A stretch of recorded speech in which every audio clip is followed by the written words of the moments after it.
Halo anak-anak, kita berjumpa lagi dengan tema gereja sebagai tanda dan sarana keselamatan.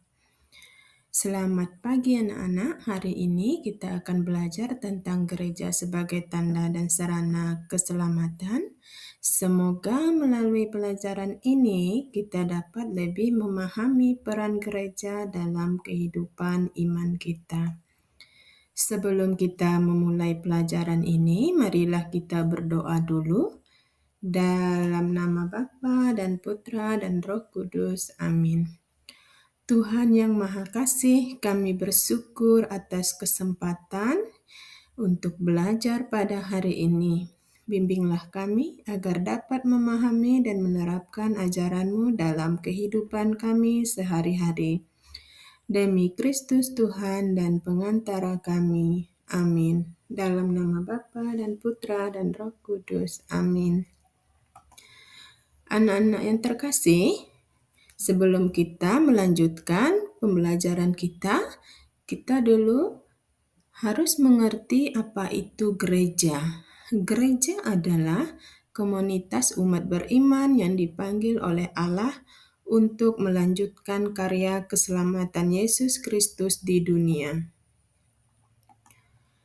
Gereja sebagai sarana keselamatan. Yang pertama, gereja memberikan sarana untuk mencapai keselamatan melalui pengajaran, sakramen, kehidupan berkomunitas.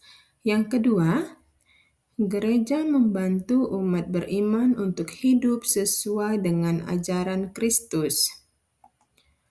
Peran sakramen dalam gereja itu adalah yang pertama, sakramen baptis. Sakramen baptis ini untuk memulai hidup baru dalam Kristus. Yang kedua, sakramen ekaristi. Sakramen ekaristi memperkuat hubungan kita dengan Allah. Sedangkan yang ketiga, sakramen tobat untuk memperbaharui hidup dan memperbaiki hubungan dengan Allah dan sesama. Tugas umat dalam gereja itu, yang pertama, mengikuti ajaran gereja. Yang kedua, terlibat aktif dalam kegiatan gereja. Dan yang ketiga, menjadi saksi Kristus dalam kehidupan sehari-hari. Nah, anak-anak yang terkasih, marilah kita masuk dalam kelompok diskusi dan tanya jawab. Silahkan ajukan pertanyaan atau sampaikan pendapat kalian mengenai materi yang telah kita bahas hari ini. Terima kasih atas perhatian dan partisipasi kalian semua. Semoga pelajaran kita hari ini bisa menambah pemahaman kita tentang peran gereja dalam kehidupan kita sebagai umat beriman. Sebelum kita mengakhiri pembelajaran kita, marilah kita tutup dengan doa. Marilah kita berdoa dalam nama Bapa dan Putra dan Roh Kudus. Amin. Tuhan yang Maha Kasih, kami bersyukur atas pelajaran yang telah kami terima.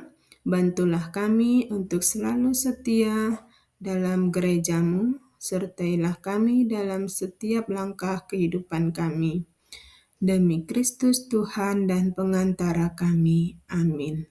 Dalam nama Bapa dan Putra dan Roh Kudus. Amin. Terima kasih dan sampai jumpa pada pelajaran berikutnya.